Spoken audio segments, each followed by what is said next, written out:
رات میرے بابا نے وارث ماموں کو گھر بلایا اور ان سے کہا کہ ہم چاند کی شادی کرنا چاہتے ہیں, آپ اس سے پوچھ دیں کہ اگر کسی کو پسند کرتے ہو تو ہم اس کی شادی اس سے کر دیں, ہم جو ہے نا وہ اس کی مرضی کے خلاف نہیں جائیں گے. تو میں نے ان سے کہا کہ آپ ایسا نہیں کر پائیں گے. انہوں نے کہا کہ نہیں ہم کر سکتے ہیں. مجھے یہ تھا کہ مجھے پچھتاوا نہ رہے کہ میں نے شاید اس دن پاپا سے بات کرتی تو پاپا مان جاتے. تو میں نے ان سے کہا کہ پاپا میں ایک مسلمان مرد سے شادی کروں گی, آپ ایسا میرے لیے کر سکتے ہیں؟ اگر آپ کسی مسلمان سے میری شادی کریں گے تو ٹھیک ہے, میں شادی کرنے کے لیے تیار ہوں. میری گھر میں ایک سناٹا چھا گیا اور اس خاموشی کے بعد جو ہے یعنی سب فیملی والے رونے شروع ہو گئے. انہوں نے کہا کہ آپ اپنے مذہب میں واپس آ جاؤ. لیکن یہ ہے کہ میں دین اسلام قبول کر چکی تھی. آپ یقین جانیں جس طرح لوگ مختلف ہیں اسی طرح ان کے مسائل بھی مختلف ہیں. مجھے مینٹلی بے انتہا ٹارچر کیا گیا. مینٹلی مجھے یعنی اس چیز کا احساس دلوایا گیا کہ ماما پاپا روتے ہیں. میرے پاپا نے آپ یقین جانیں خود کو پھانسی لگانے کی کوشش کی میری آنکھوں کے سامنے.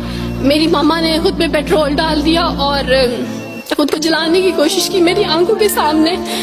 اور میں اپنے روم میں بیٹھی یہ کہتی تھی کہ اللہ اگر میں حق پہ ہوں نا تو میری فیملی کو کچھ نہیں ہونا چاہیے. پھر بہرحال مجھے میری فیملی سے نکال دیا گیا یہ اس ڈر سے کہ میری وجہ سے دوسرے بہن بھائی بھی اس راہ پہ نہ چلے جائیں. اور وارث ماموں کو بلا کے مجھے گھر بھیج دیا گیا, ان کے گھر بھیج دیا گیا. جب میں گھر سے آ رہی تھی تو وارث ماموں نے کہا کہ بیٹی اگر آپ کا کوئی سامان ہے تو آپ لے لیں. تو میں نے ان سے کہا کہ اس گھر سے صرف ایک ہی چیز میرے ساتھ جا رہی ہے اور وہ ہے میرا نام جو ماما پاپا نے مجھے دیا تھا. میں چاند رات میں پیدا ہوئی تھی اس لیے انہوں نے میرا نام چندہ رکھا تھا. بس وہ نام لے کے آئی. آپ یقین کریں ہمیں کہا جاتا ہے جبرن اسلام قبول کیا جاتا ہے. اسلام قبول کرنے کے بعد وہ جبر کیا جاتا ہے کہ آپ سوچ بھی نہیں سکتے. آپ کو اپنے ماں باپ سے ہی ملنے نہیں دیا جاتا, آپ کو اپنے ہی چھوٹے بہن بھائیوں کے پاس نہیں جانے دیا جاتا. میں ہاسپٹل میں تھی ڈیلیوری کے ٹائم. آپ یقین جانے میرے پاس کوئی بھی نہیں تھا جو مجھے بیڈ سے اٹھا کے بٹھا سکتا.